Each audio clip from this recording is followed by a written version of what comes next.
این ژنراتور، حالا یه تست دیگه بابت این ژنراتور و برق شهری می‌ریم که همونطوری که گفتیم به صورت اتوماتیک ما 2 عدد کنتاکتور و یک PLC ما این رو اتوماتیک کردیم که زمانی که برق قطع بشه به صورت اتوماتیک چند ثانیه ثبت میکنه و استارت میزنه موتور. ما الان میریم و برق شهری رو قطع میکنیم.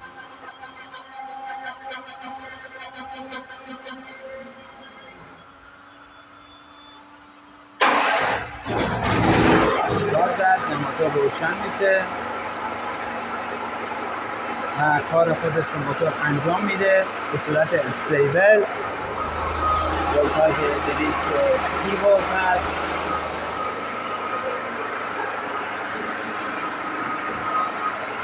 و دستگاه زمانی که دوباره برق شهر بس میشه